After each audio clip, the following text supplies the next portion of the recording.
Hi everyone. Just thought I'd go over what's involved with the course. Oops. So I'm going to go through a slideshow today and talk about some of the activities that we're going to do. Of course, to find this, you can always go into the content section, and it'll be the first activity because it's the first thing we're talking about in the course. So let's take a look at this. Of course, it's really slow. I'm going to just skip over. Yeah, because it's just so slow. I'm just going to skip over to the actual slideshow and get started here. So, present.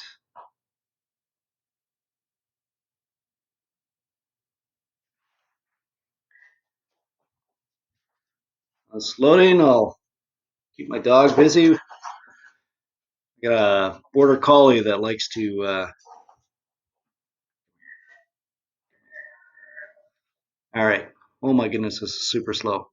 Sorry about the delay, but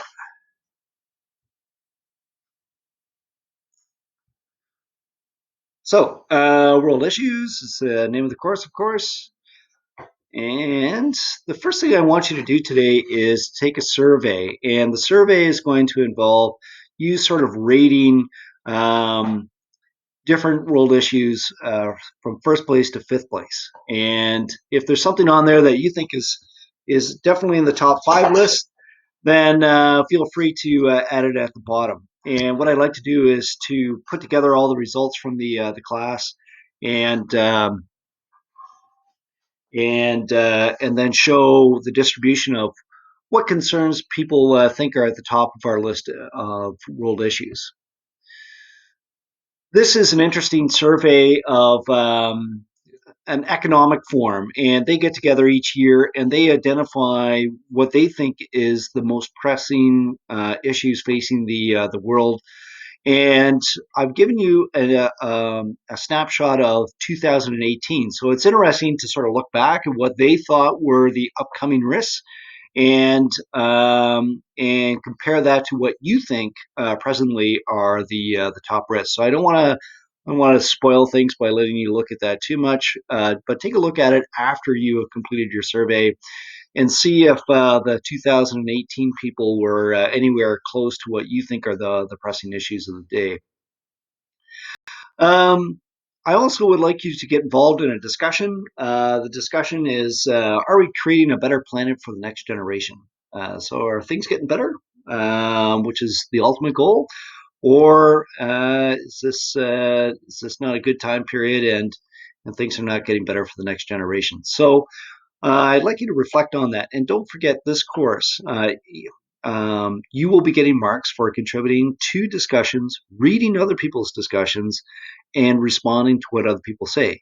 All right, so please, please, please make sure that you do that throughout the semester because a lot of people get rather upset when I put up their discussion mark and they're like, "What? Why did I do so poorly?" It's like, well, you never really participated or you never responded to anybody else's discussion. So please get involved. It makes it far more interesting. Oops. Well, I just skipped over the units, but anyway, I'm going to show them to you anyway. So we're going to start off with the future we want. So um, one of the key things that impacts our planet is the population of humans. There's more and more of us here, greater pressures on our environment, greater pressure on our urban centers. There's so much more that we need to uh, provide.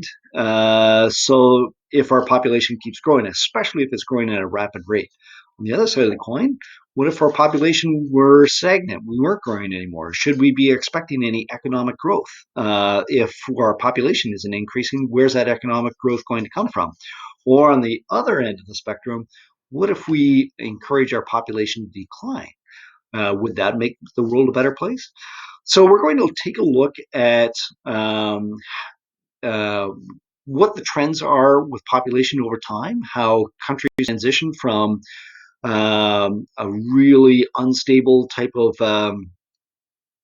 situation where you have high death rates and high birth rates through to sort of stage 4, stage 5 type of countries like Canada, where we have a low birth rate and a low death rate, which creates a lot of stability and a lot of economic prosperity. How do you get from the one end of the spectrum to the other end of the spectrum as quickly as possible? And we're going to look at a couple of countries like China and India and examine how they tried to transition as quickly through that stage, those stages. All right, then we're going to talk about how we're all connected. So we know that we live in a globalized world, whether we want to or not. I know that the United States has put a lot of emphasis on breaking away from this globalization. Brexit in Great Britain is a similar sort of concept, that the idea of working together in a communal environment like the European Union is something that some countries are recoiling from and backing away from. But nevertheless, we have globalized problems that take the international community to try and resolve. So we're going to take a look at the United Nations. Hopefully, it's going to be reinvigorated. Unfortunately, our poor United Nations is getting hammered by financial problems, as the United States and other large donor countries are just not providing the financial resources to keep it up and running. We're going to look at some of the aspirational goals that they have, and how to resolve things like the refugee crisis in places like in Bangladesh with oh, the refugees coming over from Myanmar. All right. Then we've got sort of the other end of the spectrum, which is some of the crises that have helped. Some of them are conflict crisis. For instance, Russia has gotten involved in a lot of its neighbors' affairs, places like the Ukraine, where they actually just simply annex sections of the country. Then we look at food insecurity and the debt crisis. And the debt crisis is taking sort of an interesting twist these days. It used to be the Western world that was providing all this money to the developing world and then holding them hostage to pay back all that money. Now it's China that's doing a lot of the lending of the money in places like Africa and South America, and it'll be interesting to see if they create the same sort of debt crisis that the Western world did. And then we're going to finish things off with talking about sustainability. We're going to take a look at the big garbage patch in the Pacific Ocean, how our international community needs to get on it and fix this sort of thing. The problem you have there is the tragedy of the commons, is that it's nobody's individual country's responsibility to clean up that garbage patch. So we're going to examine how things get there and what can be done to fix it. We'll also look at other environmental issues like the whole green cities approach, and how uh, designing cities to be more environmentally friendly also ends up in developing a more socially stable type of city, and quite often more economically prosperous types. The last thing is our final project, our ISU. You're going to do a research report on a particular world issue, and provide a properly referenced APA style type of paper. I don't want to get too much into it, but if there's a particular issue that you're passionate about, more than likely you're going to have an opportunity to dive in deep and learn more about that issue. Key thing about doing this paper is it's hopefully going to prepare you for making a paper for university or college, and we definitely want to start using really good sources of information, which is going to be an ongoing theme throughout my course. As the name of the course suggests, world issues means that there's a lot of controversy about these things that we'll be talking about. And if you're grabbing your information from poor quality sites, you're going to be misinformed, and unfortunately, just simply not have a clear view of what the issue is about or how it can be resolved. And we're going to kickstart that discussion really with talking about the American election. I just want people to realize, though, that when we're talking about issues, we're going to be debating the point and not the person.